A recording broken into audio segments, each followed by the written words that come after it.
Dear student, last class में हमने MA 207 की यूनिट 8 जो semi conductor and PN junction diode है उसमें हमने लास्ट क्लास में सेमी कंडक्टर्स के बारे में पढ़ा था कि सेमी कंडक्टर्स क्या होते हैं, कंडक्टर्स क्या होते हैं, इंसुलेटर्स क्या होते हैं और उनमें क्या क्या डिफरेंसेस हैं और इंट्रिंसिक और एक्सट्रिंसिक सेमी कंडक्टर्स क्या होते हैं। ये हमने लास्ट क्लास में पढ़ा था। आज हम पढ़ने जा रहे हैं PN जंक्शन डायोड्स के बारे में। तो सबसे पहले हम स्टार्ट करते हैं कि PN जंक्शन डायोड क्या होता है, कैसे बनता है। देखिए, जब P टाइप और N टाइप सेमी कंडक्टर को एक साथ मिलाया जाता है तो PN जंक्शन बनता है। ये किस तरह से बनता है? जब एक क्रिस्टल पर एक साइड में P टाइप मटेरियल की डोपिंग की जाती है और दूसरी साइड में N टाइप मटेरियल की डोपिंग की जाती है तो PN जंक्शन बनता है, जिसे हम कहते हैं PN डायोड। यहाँ आप इस डायग्राम में देख सकते हैं कि एक क्रिस्टल है, इसके एक साइड में P टाइप मटेरियल की डोपिंग की जाती है जिसे P साइड कह रहे हैं, और एक साइड में N टाइप मटेरियल की डोपिंग की जाती है जिसे N साइड कहते हैं। यहाँ हमें पता होना चाहिए N साइड में मेजॉरिटी कैरियर इलेक्ट्रॉन्स होते हैं और P साइड में मेजॉरिटी कैरियर्स होल्स होते हैं, और P साइड में माइनॉरिटी कैरियर्स इलेक्ट्रॉन होंगे और N साइड में माइनॉरिटी कैरियर्स होल्स होंगे। यहाँ पर ये सिंबल भी शो किया हुआ है डायोड का। यहाँ पर इस तरह से बनाते हैं डायोड को, ये प्लस और ये माइनस, ये P साइड है और ये N साइड है। अब हम PN जंक्शन डायोड्स के जो इम्पोर्टेंट टर्म्स हैं उनके बारे में पढ़ेंगे। तो सबसे पहले हम बात करते हैं डिप्लेशन लेयर की, कि डिप्लेशन लेयर क्या होती है। जब P और N को आपस में मिलाया जाता है तो ज्वाइंट पर P साइड से कुछ होल और N साइड से कुछ इलेक्ट्रॉन आपस में रिकम्बाइन होकर निष्क्रिय हो जाते हैं, जिससे एक पतली सी लेयर बन जाती है और इस लेयर को ही हम डिप्लेशन रीजन कहते हैं। देखिए यहाँ पर इस डायग्राम में क्लियर है, ये एक लेयर बन जाती है यहाँ पर कि P साइड से कुछ होल्स और N साइड से कुछ इलेक्ट्रॉन्स आपस में रिकम्बाइन होकर निष्क्रिय हो जाते हैं। निष्क्रिय का मतलब ये है कि अब ये मूव नहीं कर सकते, आगे नहीं जा सकते हैं, तो ये यहीं पे रह जाते हैं। तो इनको अब हम इमोबाइल आयन कहते हैं। तो इस रीज़न को हम कहेंगे जहाँ पे इमोबाइल आयन्स हैं डिप्लेशन लेयर। तो डिप्लेशन लेयर बनने के बाद P और N साइड के जो होल और इलेक्ट्रॉन्स हैं, मतलब P साइड से जो होल्स हैं वो आगे नहीं जा पाएंगे और N साइड से जो इलेक्ट्रॉन है वो भी आगे नहीं जा पाएंगे, मतलब वो आगे जाकर रिकम्बाइन नहीं हो पाएंगे, मतलब ये इस लेयर को पार नहीं कर पाते हैं। तो P साइड के डिप्लेशन क्षेत्र में केवल नेगेटिव आयन रह जाएंगे। यहाँ पर देखिए ये P साइड है, P साइड में यहाँ पर जो इलेक्ट्रॉन यहाँ से गए थे वो यहीं रह जाएंगे, आगे नहीं जा पाएंगे। तो ये P साइड के डिप्लेशन क्षेत्र में नेगेटिव आयन और N साइड के डिप्लेशन क्षेत्र में पॉजिटिव आयन रह जाते हैं। ये N साइड है, N साइड में यहाँ से जो होल्स जा रहे थे वो आगे नहीं जा पाएंगे, यहीं रुक गए, और N साइड से जो इलेक्ट्रॉन्स हैं वो यहाँ पर रुक गए, P साइड में अंदर नहीं जा पाए हैं, तो ये यहीं रह गए हैं, डिप्लेशन क्षेत्र को पार नहीं कर पाते हैं। तो यहाँ पर ये आके निष्क्रिय हो गए हैं और इन्हें इमोबाइल्स आयन कहा जाता है। तो ये है डिप्लेशन लेयर। डिप्लेशन क्षेत्र बनने के बाद जब N साइड के और अधिक इलेक्ट्रॉन P साइड में जाने की कोशिश करते हैं तब P साइड वाले डिप्लेशन क्षेत्र के नेगेटिव आयन सेम चार्ज होने के कारण इलेक्ट्रॉन को वापस धकेल देते हैं। क्या मतलब है इसका? देखिए, डिप्लेशन क्षेत्र बन गया ये हमारा। N साइड कौन सी है हमारी? ये N साइड के और इलेक्ट्रॉन, जब ये इलेक्ट्रॉन यहाँ जाने की कोशिश करेंगे P साइड की तरफ, तो P साइड के डिप्लेशन क्षेत्र में नेगेटिव आयन है यहाँ पे, तो ये नेगेटिव आयन यहाँ और यहाँ पे ये नेगेटिव जो इलेक्ट्रॉन्स है, ये इलेक्ट्रॉन नेगेटिव आयन से क्या हो जाएंगे, रिपल होंगे और वापस पीछे की तरफ चले जाएंगे। ऐसे ही सिमिलरिटी में क्या होगा, P साइड के जो होल है वो यहाँ पर ऑलरेडी पॉजिटिव आयन्स हैं N साइड के यहाँ पे, तो ये जो होल्स हैं ये पॉजिटिव आयन से वापस पीछे धकेल दिए जाते हैं, तो ये भी आगे नहीं जा पाएंगे, तो ये डिप्लेशन रीजन को पार नहीं कर पाते हैं। तो कहने का टोटली मतलब ये है कि डिप्लेशन रीजन बनने के बाद होल्स और इलेक्ट्रॉन का आपस में मूवमेंट नहीं हो पाता है, ये आपस में रिकम्बाइन नहीं हो पाते हैं, तो ये कहलाता है हमारा डिप्लेशन रीजन। अब हम बात करें पोटेंशियल बैरियर की। पोटेंशियल बैरियर क्या होता है? पीएन जंक्शन में पी साइड वाले डिप्लेशन क्षेत्र में, जैसा कि हम जानते हैं कि नेगेटिव आयन है तो नेगेटिव चार्ज होगा, और एन साइड वाले क्षेत्र में क्या होते हैं? पॉजिटिव आयन्स होते हैं। तो दोनों तरफ में एक अपोजिट चार्ज होने के कारण एक विद्युत क्षेत्र बन जाता है, जिसे हम कहते हैं पोटेंशियल बैरियर। देखिए यहाँ पे क्या है? ये डिप्लेशन क्षेत्र है। इस डिप्लेशन क्षेत्र में पी साइड से जो होल्स हैं वो यहाँ पर आ गए, एन साइड में यहाँ पर, बट आगे पार नहीं कर पाए हैं, और ये एन साइड के जो इलेक्ट्रॉन्स हैं वो यहाँ पर पी साइड में यहाँ रह गए हैं और आगे नहीं जा पाए हैं। तो ये अपोजिट चार्जेस हैं यहाँ पर डिप्लेशन क्षेत्र में। तो इस अपोजिट चार्जेस की वजह से एक विद्युत क्षेत्र बन जाता है, जिसे हम कहते हैं पोटेंशियल बैरियर।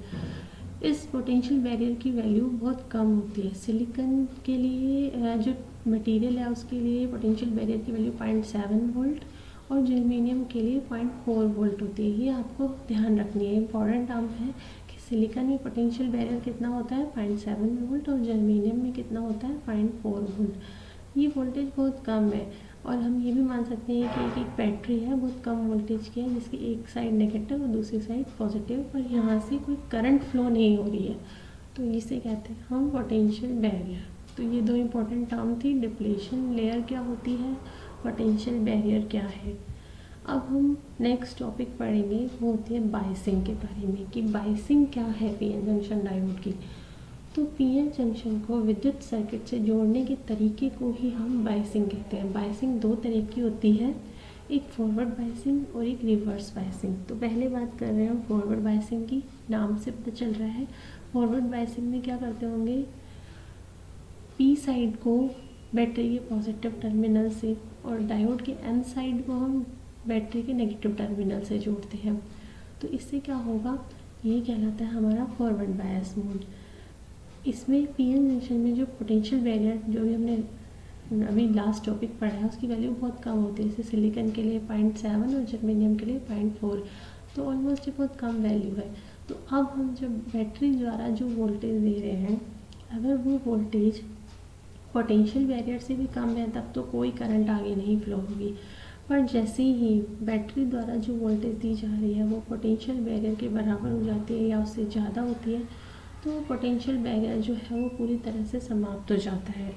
और इससे क्या होगा, जो एन साइड के इलेक्ट्रॉन है आसानी से पी साइड में चले जाएंगे, और पी साइड के जो होल्स हैं वो आसानी से एन साइड में चले जाएंगे। तो इस तरह से होल्स और इलेक्ट्रॉन का मूवमेंट होने लगता है, मीन्स टोटली हम कहें कि करंट फ्लो होने लगती है। तो फॉरवर्ड बायसिंग में यही है कि जब वोल्टेज पोटेंशियल बैरियर से ज़्यादा हो तो पोटेंशियल बैरियर की वैल्यू ख़त्म हो जाती है, और थोड़ी सी वोल्टेज बढ़ाने पे ही फिर उसके बाद करंट की वैल्यू इंक्रीज़ होने लगती है, करंट बढ़ने लगती है। तो कहने का मतलब यहाँ पे ये है कि फॉरवर्ड बायस के कारण जो पोटेंशियल बैरियर है वो ख़त्म हो जाता है, मतलब डिप्लेशन रीजन की विड्थ ख़त्म होने लगती है, कम हो जाती है।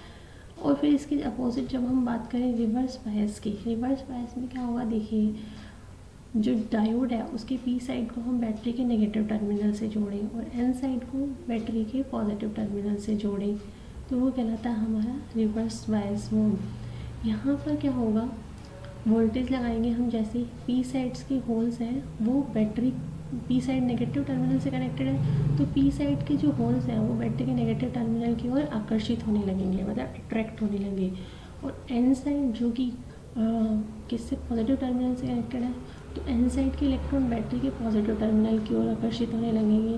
तो इस तरह से क्या हो जाएगा कि दोनों एक दूसरे की तरफ आकर्षित होने की जगह टर्मिनल्स की तरफ आकर्षित होने लगते हैं, तो विपरीत दिशा में ऊर्जा लग रही है, तो पोटेंशियल बैरियर की चौड़ाई ज़्यादा, मतलब क्या है, डिप्लेशन रीजन की विड्थ बढ़ने लग जाएगी और करंट फ्लो नहीं होगी।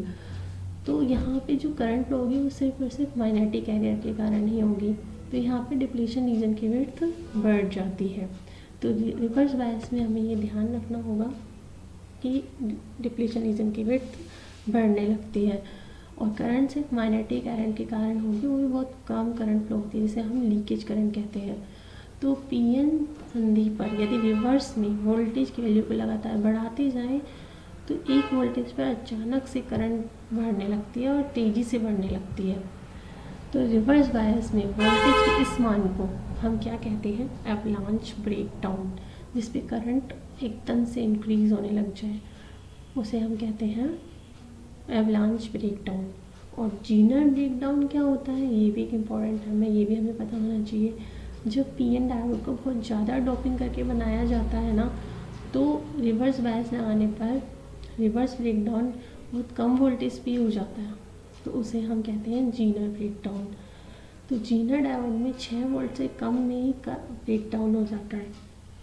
जीनर डायोड्स मतलब ये ब्रेकडाउन ज़्यादातर जीनर डायोड्स में होता है, क्योंकि नाम है जीनर ब्रेकडाउन। अब ये दोनों ब्रेकडाउन जो है एवलांच और जीनर, तो एवलांच का वोल्टेज जीनर से ज़्यादा होता है, क्योंकि एवलांच में क्या होगा, बहुत मतलब ज़्यादा वोल्टेज बढ़ाने पर ब्रेकडाउन होगा। और जीनर में जीनर ब्रेकडाउन क्या होगा, कम वोल्टेज में ही हो जाता है। जब पीएन डायोड्स को ज़्यादा डोपिंग से बनाया जाता है तो कम रिवर्स वोल्टेज पे ही ब्रेकडाउन हो जाता है, तो जीनर वोल्टेज की वैल्यू एवलांच वोल्टेज से कम होती है। तो ये था हमारा बायसिंग थी कि फॉरवर्ड बायसिंग क्या होती है और रिवर्स बायसिंग क्या होती है। तो ये ध्यान रखना है हमें कि फॉरवर्ड बायसिंग में डिप्लेशन रीजन की विड्थ खत्म हो जाती है, मतलब डिप्लेशन रीजन खत्म होने लगता है, और रिवर्स बायस में डिप्लेशन रीजन की विड्थ बढ़ती है। और इसमें कौन से टाइप के ब्रेकडाउन्स होते हैं, एवलांच ब्रेकडाउन और Zener breakdown. Next important topic है कि characteristics, VI characteristic PN junction diode की। तो करेक्टरिस्टिक्स को ड्रॉ करने के लिए या करेक्टरिस्टिक्स को हम क्या कहते हैं, अभिलक्षण। तो वीआई अभिलक्षण जानने के लिए हम पहले एक सर्किट बनाते हैं और सर्किट में फॉरवर्ड और रिवर्स बायस को करके देखते हैं हम। तो फॉरवर्ड बायस के लिए जैसा हम जानते हैं, पी साइड को बैटरी के पॉजिटिव से और एन साइड को बैटरी के नेगेटिव टर्मिनल से जोड़ेंगे, राइट। तो यहाँ पर जैसा अभी हमने पढ़ा था, फॉरवर्ड बायस में क्या होगा, जब वोल्टेज ब्रेक जो ये हमारा वोल्टेज था ना, कौन सा वोल्टेज है ये अभी हमने बात करी, ये जो है था पोटेंशियल बैरियर, मतलब पोटेंशियल वोल्टेज। जो वोल्टेज हमारा पोटेंशियल वोल्टेज से एक्सीड कर जाएगा तो करंट एकदम इंक्रीज़ हो जाएगी। तो यहाँ पर आप देख सकते हैं वोल्टेज जब पोटेंशियल बैरियर को इंक्रीज़ कर जाएगा तो करंट हमारी इंक्रीज़ हो जाती है सडनली कम वोल्टेज पे। तो ये फॉरवर्ड कैरेक्टरिस्टिक्स है। और रिवर्स कैरेक्टरिस्टिक्स में आप देख सकते हैं स्टार्टिंग में मैग्नेटिक एरियर की वजह से करंट फ्लो होती है, और जैसे ही वोल्टेज इंक्रीज़ हो जाता है, एवलांच की कंडीशन आ जाती है, तो करंट हमारी इंक्रीज़ हो जाती है। तो ये रिवर्स कैरेक्टरिस्टिक्स और ये फॉरवर्ड कैरेक्टरिस्टिक्स है हमारी, मतलब फॉरवर्ड बायस मोड की कैरेक्टरिस्टिक्स और रिवर्स बायस मोड की कैरेक्टरिस्टिक को कंबाइन करेंगे तो ये कहलाती है हमारी VI characteristics of PN diode. अब यहाँ पे इस कैरेक्टरिस्टिक्स में जो इंपॉर्टेंट टर्म्स आ रही हैं, जैसे नी वोल्टेज है, ये क्या होता है, तो नी वोल्टेज वो वोल्टेज है फॉरवर्ड बायस में जिस पे करंट की वैल्यू इंक्रीज़ हो जाती है, तो उस वोल्टेज को हम नी वोल्टेज कहते हैं। फिर नेक्स्ट इंपॉर्टेंट टर्म्स आती है कैपेसिटेंस ऑफ डायोड। कैपेसिटेंस क्या है, देखिए जैसे हम जानते हैं पीएन जंक्शन में पी साइड में होल होते हैं और एन साइड में इलेक्ट्रॉन्स होते हैं, और दोनों के बीच में जो डिप्लेशन लेयर है वो एक डाइलेक्ट्रिक की तरह होती है, मतलब डायोड्स के दोनों सिरों पर दो विपरीत चार्ज स्टोर होता है, जिसके कारण पीएन डायोड एक कैपेसिटर की भांति कार्य करता है। डायोड के पी और एन साइड कैपेसिटर की दो प्लेट्स की तरह व्यवहार करती हैं, तो इसलिए यहाँ पे हम इसे कैपेसिटेंस ऑफ डायोड्स है। नेक्स्ट इंपॉर्टेंट पैरामीटर्स हैं कि अधिकतम फॉरवर्ड धारा, पीक इनवर्स वोल्टेज और अधिकतम पावर रेटिंग्स क्या होती है। तो अधिकतम फॉरवर्ड धारा क्या है, पीएन डायोड की फॉरवर्ड बायस में यह वह अधिकतम धारा है जो जंक्शन में से बह सकती है, मैक्सिमम वैल्यू, और इस धारा का मान इससे और अधिक बढ़ाया जाए तो जंक्शन जो है वो गर्म होकर नष्ट हो जाएंगे, तो ये कहलाती है हमारी अधिकतम फॉरवर्ड धारा। फिर नेक्स्ट टर्म आती है पीक इनवर्स वोल्टेज। तो पीएन डायोड की रिवर्स बायसिंग में यह वह अधिकतम रिवर्स वोल्टेज है जिसके लगने पर भी डायोड सुरक्षित रहता है। यदि इससे अधिक हम रिवर्स वोल्टेज लगाएंगे तो एवलांच ब्रेकडाउन के कारण डायोड जो है वो नष्ट हो जाएगा। फिर थर्ड इम्पोर्टेंट टर्म है कि अधिकतम पावर रेटिंग। यह वह अधिकतम शक्ति होती है जिसमें डायोड बिना नष्ट हुए डिसिपेट करता है, मतलब एनर्जी को रिलीव करता है। वह जंक्शन पर लगने वाली वोल्टेज या और उसमें से बहने वाली धारा के गुणनफल के बराबर होता है। ये पावर क्या होती है, वोल्टेज इनटू करंट। तो जंक्शन पर लगने वाला वोल्टेज और उसमें से फ्लो होने वाली करंट, इन दोनों का अगर मल्टीप्लिकेशन करेंगे हम तो अधिकतम पावर रेटिंग आएगी हमारे पास। तो ये आज हमने पीएन जंक्शन डायोड्स की बायसिंग, कैरेक्टरिस्टिक्स और पोटेंशियल बैरियर और डिप्लेशन रीजन के बारे में हमने पढ़ा है। तो ये हमारी यूनिट जो 8 है वो कंप्लीट हो गई। Thank you.